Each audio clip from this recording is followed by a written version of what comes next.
Hello दोस्तों, राधे राधे आप सभी को। और आप लोग कैसे हैं? आशा करती हूँ कि आप लोग अच्छे होंगे, स्वस्थ होंगे, मस्त होंगे। दोस्तों हम भी ठीक है। स्वागत करती हूँ अपने यूट्यूब चैनल पर दोस्तों आप सभी का। और बहुत तेज़ी से गर्मी पड़ रही है इस समय दोस्तों, बहुत परेशान है गर्मी से और जुकाम भी हो गया है। और दोस्तों आज हम आप लोगों को सुनाएंगे मंडप गारी गीत। बहुत सुंदर गारी गीत है, चलिए आप लोग सुनिएगा। बहुत सुंदर है, बहुत प्यारा सा मंडप गारी गीत। मड़े में हमार बन्नी उजरिया भासुर करिया बाटे। मड़े में चमके हमार बन्निया जोरिया भासुर करिया बाटे। मड़े में बन्नी हमार जैसे या जोरिया भासुर करिया बाटे। कहवा से खोजला पापा ऐसन मादरिया भासुर करिया बाटे। कहवा से खोजला पापा ऐसन मादरिया भासुर करिया बाटे।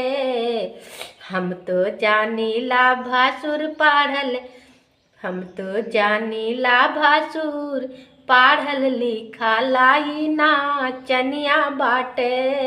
हम तो जानीला भासुर पढ़ल लिखा लाई नाचनिया बाटे।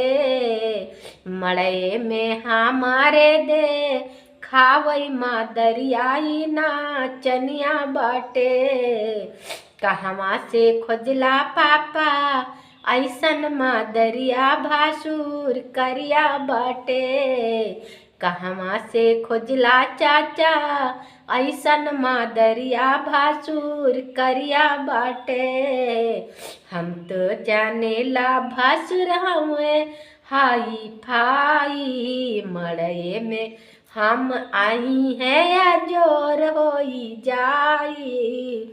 हम तो जानेला भासुर हैं हाई फाई। मड़े में आई है या जोर होई जाई।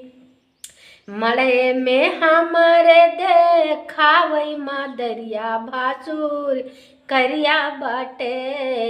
कहवा से खोजला चाचा ऐसन मादरिया भासुर करिया बाटे। कहवा से खोजला चाचा ऐसन मादरिया भासुर करिया बाटे। मड़े में हमार बन्नी जोरिया भासुर करिया बाटे। कहवा से खोजला भैया ऐसन मादरिया भासुर करिया बाटे। कहवा से खोजला पापा, कहवा से खोजला भैया ऐसन मादरिया भासुर करिया बाटे।